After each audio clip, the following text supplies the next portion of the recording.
Number 2 مرفوع، number 3 موقوف۔ سمجھ میں آ گئی؟ یہ 3 حدیثیں ہوتی ہیں۔ اب تینوں کی ڈیفینیشن ہلکی ہلکی۔ حدیث قدسی آپ کی سمجھ میں آ گئی، جو اللہ بیان کرتا ہے، رسول اللہ کی زبان ادا کرتی ہے، وہ کہتے ہیں اس کو حدیث قدسی۔ مختصر، آگے بہت تفصیل ہے۔ حدیث موقوف، حدیث مرفوع۔ حدیث مرفوع وہ ہے جس میں حضور علیہ السلام خود سے فرمائیں، حضور علیہ السلام کا فرمان ہو۔ میرے آقا علیہ السلام نے بیان اپنا اقوال سنتے ہیں نا، حضور کی حدیث سنتے ہیں، سرکار نے فرمایا، سرکار علیہ السلام فرماتے ہیں جس نے غیبت کی اس نے اپنے مردہ بھائی کا گوشت کھایا۔ حدیث مشہور ہے نا، اور بھی نماز کے بارے میں۔ تو یہ کیا ہے؟ ڈائریکٹلی جو سرکار علیہ السلام بیان کرے وہ کیا ہو جاتی ہے؟ وہ حدیث مرفوع ہو جاتی ہے، ٹھیک ہے۔ اور موقوف کیا ہے؟ موقوف وہ حدیث ہے جس میں صحابہ کا عمل ہو۔ ایک میں اللہ رب العالمین کا بیان ہے، ایک میں رسول اللہ صلی اللہ علیہ وسلم کا عمل و فعل ہے مبارک ہے، اور تیسرے میں کیا آ گیا؟ صحابہ کا۔ جیسے حضرت ابن عبداللہ بن عباس رضی اللہ تعالیٰ عنہ ایک مرتبہ تیمم فرما کر نماز ادا کی۔ یہ قول، یہ فعل کس کا تھا؟ صحابی کا۔ حضرت مولا علی کے تو اقوال بھرے پڑے نا، نہجۃ البلاغہ پڑھو آپ، حضور میرے مولا علی کے سارے اقوال ہیں، تو یہ کیا ہے؟ صحابی کا عمل۔ اسی طرح عمر فاروق رضی اللہ تعالیٰ، ابو بکر صدیق اور دیگر صحابہ جنہوں نے اپنے اپنے عمل بیان کیے، رسول اللہ سے نہیں۔ جو رسول اللہ کی بات ہے وہ الگ معاملہ ہے۔ تو یہ ہو گئی تیسری، کیا ہو گئی؟ موقوف۔ اب دیکھیے ہم حدیث پاک سے کیسے مدد حاصل کر سکتے ہیں، اور یہ علماء کیسے حاصل کرتے ہیں؟ دیکھیں نا، اسلامی زندگی کے اندر نماز پڑھنا ہے، کوئی مسئلہ آ گیا تو کس کی طرف دیکھیں گے؟ تو اس کے 4 ذرائع مفسروں نے کلام کیے ہیں۔ حدیث کو یعنی کسی مسئلے کو حل کرنے کے لیے 4 ذرائع ہیں۔ There are 4۔ کون سے؟ نمبر 1 سنیے غور سے، نمبر 1 اس کو کہتے ہیں کہ قرآن پاک سے اس مسئلے کا حل نکالنا۔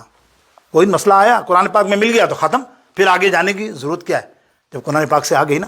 نمبر 2، قرآن پاک سے اگر نہ ملے تو پھر حدیث پاک، حضور کے اقوال اور فعل مبارک سے دیکھیں گے کہ بھئی یہاں سے ملتا ہے۔ تیسرا، اجتماع امہ۔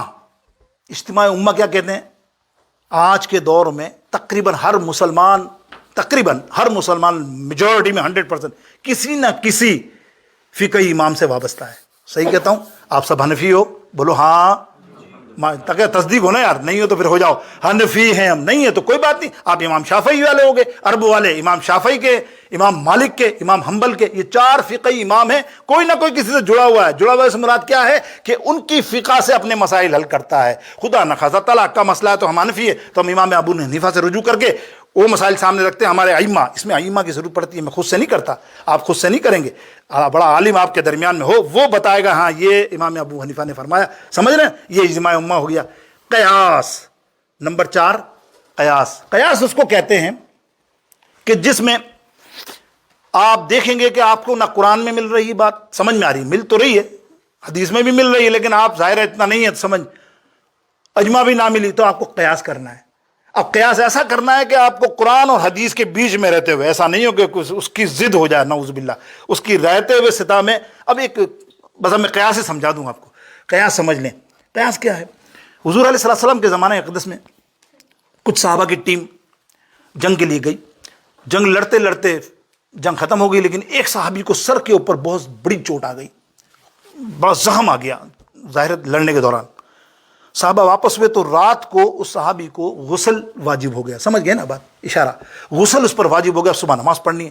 صبح اٹھ کے وہ کہتا ہے کہ صحابہ سے پوچھ رہا مسئلہ، یار میرے پہ تو غسل واجب ہو گیا، نماز پڑھنی ہے، میں کس طرح پڑھ سکتا ہوں؟ تو صحابہ نے کہا بھائی غسل کر، اس کے بغیر تو گزارا ہی نہیں ہے، سمجھ رہے نا، وہ تو غسل لازمی ہے اس پر، جبھی تو نماز پڑھے گا۔ اس نے بیچارے نے غسل کر لیا، زخم پھٹ گیا اور اس کا انتقال ہو گیا۔ یہ قیاس بتا رہا ہوں، سمجھیے بات آپ کو۔ بعض اوقات ایسا بھی ہوتا ہے۔ تب وہ نبی علیہ السلام کے دربار میں اقدس میں تشریف لایا، سرکار علیہ السلام کی بارگاہ میں عرض کی، یا رسول اللہ ایسا مسئلہ ہوا، سرکار نے فرمایا تم قاتل ہو دونوں، تم نے قتل کیا ہے۔ بولے یا رسول اللہ کیسے؟ بولے اس لیے کہ تمہارا قیاس غلط تھا۔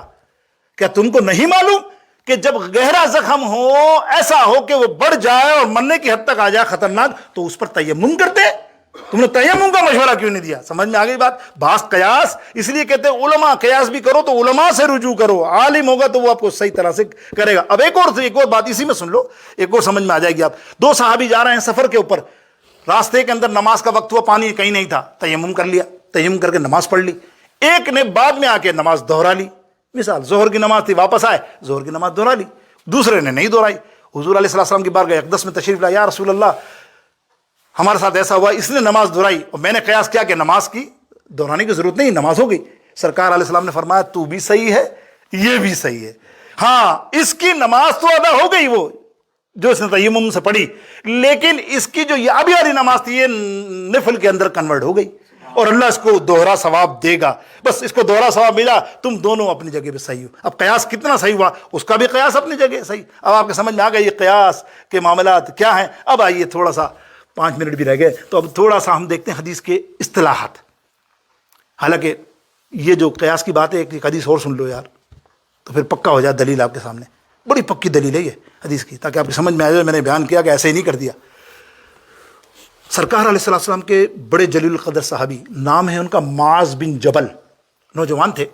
سرکار علیہ السلام نے ان کو یمن کا قاضی بنا دیا. قاضی سمجھتے ہیں نا، قاضی بنا دیا. جب جانے لگے حضرت معاذ بن جبل تو فرمایا ادھر آؤ معاذ، مجھے بتاؤ وہاں جاؤ گے تم قاضی ہو، فیصلہ کس طرح کرو گے جو مسئلہ تمہارے پاس آئے گا. دیکھو اب یہ حدیث پاک، اب یہ مشکات شریف کی حدیث پڑھ رہا ہوں. اللہ مشہور حدیث ہے، اس لیے کہ اس میں کوئی حوالے کی بات نہیں، آپ نے سنی بھی ہوگی اور سنی نہیں تو آپ دیکھ بھی لیجئے گا یہ اس پیمانے پر.